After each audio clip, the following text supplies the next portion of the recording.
Celui qui fut député de la Seine-Saint-Denis et maire du Raincy est mort vendredi, à l'âge de 65 ans. L'ancien ministre Éric Raoult est mort vendredi 16 avril à l'hôpital de Saint-Denis, a annoncé son épouse, Corinne Raoult, à l'agence France Presse. Il avait 65 ans. Ancien maire, sous la bannière de l'Union pour un mouvement populaire, UMP, parti devenu Les Républicains, LR, du Raincy, Seine-Saint-Denis, il a également été député de la Seine-Saint-Denis de 2002 à 2012.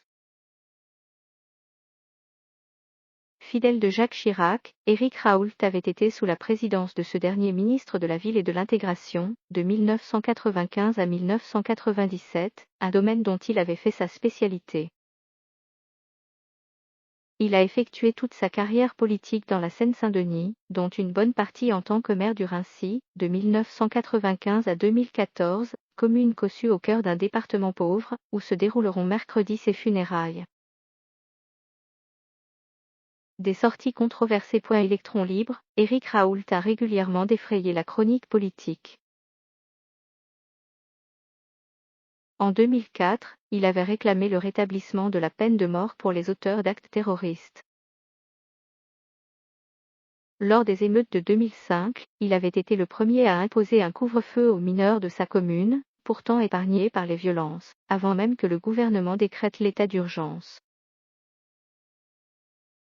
En 2009, il s'était affiché comme partisan du très controversé débat sur l'identité nationale, qu'avait lancé le ministre de l'Immigration d'alors, Éric Besson. Un an plus tard, Éric Raoult avait émis des réserves sur la volonté de Jean-François Copé, alors patron des députés UMP, de punir pénalement le port du voile intégral.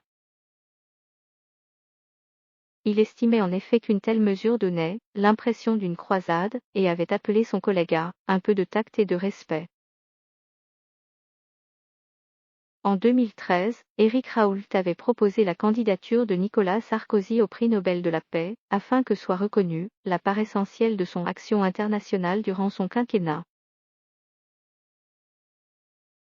Ancien membre du groupe d'amitié franco-tunisien de l'Assemblée nationale, il avait défendu, en 2011, Zine El Abidine Ben Ali, le président tunisien déchu, estimant que ce dernier avait fait du bien à son pays.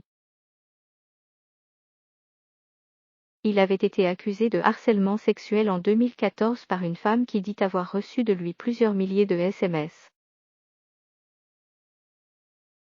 Il avait alors invoqué un jeu de séduction.